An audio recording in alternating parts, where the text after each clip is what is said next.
అలాగే దీనికి సంబంధించిన మనం అయితే సజెస్ట్ చేసింది ఆఫ్టర్ లంచ్ ఉంటున్నాం కదా, ఆఫ్టర్ లంచ్ కూర్చుంటున్నాం కదా, ఇంతకుముందు నేను అన్నట్టు కలిసి వచ్చే పార్టీలు కానీ వాళ్ళతో చర్చలు జరుపుతుండడం, ఇవన్నీ కదలడానికి మీరు ఎక్కడికక్కడ కదలడానికి సులభం అవుతుంది. ఇది ఒక మెషిన్ లాగా నడుస్తూ ఒక పద్ధతి ప్రకారం ఒక కోర్ గ్రూప్ లాగా టాస్క్ ఫోర్స్ లాగా పెట్టి దాని నుంచి పనిచేయిద్దామనేది ఆలోచన. సో మనం క్లుప్తంగా ఆల్రెడీ చెప్పిన పాయింట్ కాబట్టి ఇంకోటి ఏదన్నా చెప్పండి. ఎగ్జాస్టివ్ కూడా అవసరం లేదు, తర్వాత కూడా కంట్రిబ్యూట్ చేయొచ్చు.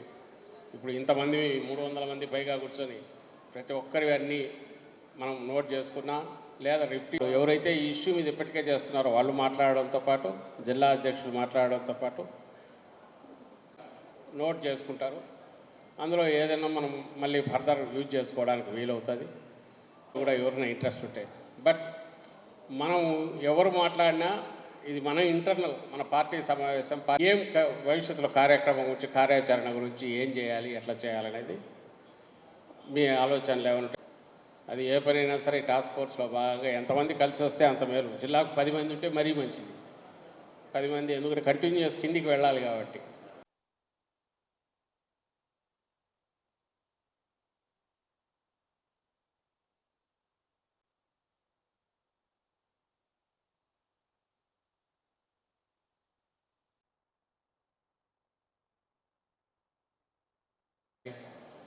అలాగే ప్రజల్ని ఎన్లైటన్ చేసేందుకు ఫైనల్గా వెళ్ళగలగాలి.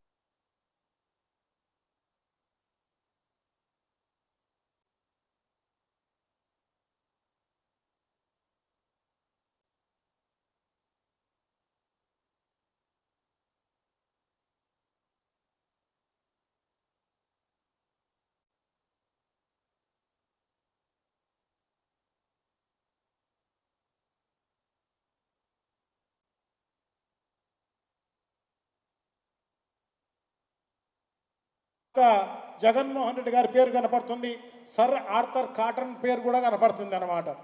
సో ఇంతమంది పేర్లు కనపడినా మనకు మన దురదృష్టమో అదృష్టమో కానీ 4 సార్లు ముఖ్యమంత్రి, గతంలో 3 సార్లు, ఇది 4వసారి ముఖ్యమంత్రి అయిన చంద్రబాబు నాయుడు గారు మాత్రం కనపడలేదు.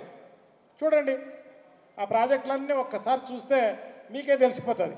అదే కాదు, పెద్ద ఎత్తున 1986లో పెద్ద ఎత్తున ఉద్యమం జరిగితే రాజశేఖర రెడ్డి గారు, మైసూరారెడ్డి గారు, రమణారెడ్డి గారు వీళ్ళందరూ కూడా పెద్ద ఎత్తున ఉద్యమం చేస్తే ఎమ్మెల్యేగా ఉన్న చంద్రబాబు నాయుడు గారు ఆ ఉద్యమం ఛాయలకు కూడా వచ్చిన పరిస్థితి లేదన్నమాట. రాయలసీమ పేరు ఉచ్చరించాలంటేనే ఆయన నిజంగా నామోషిలాగా ఫీల్ అవుతాడో ఏమో కానీ రాయలసీమ పేరు కూడా చెప్పే పరిస్థితి లేదన్నమాట. సో అంత దారుణమైన ముఖ్యమంత్రిగా ఉన్న పరిస్థితుల్లో మనం ఎంత పెద్ద ఎత్తున ఉద్యమం చేస్తే ఇవన్నీ కూడా మనం సాధించుకోగలుగుతామనేది మనం ఒక్కసారి ఆలోచించుకోవాల్సిన అవసరం తప్పకుండా ఉంది అని చెప్పి మీకు అందరికీ కూడా తెలియజేసుకుంటూ, సో ఇప్పుడు నెల్లూరు జిల్లాకు సంబంధించిన కాకాని గోవర్ధన్ రెడ్డి గారిని మాట్లాడవలసిందిగా కోరుతున్నా.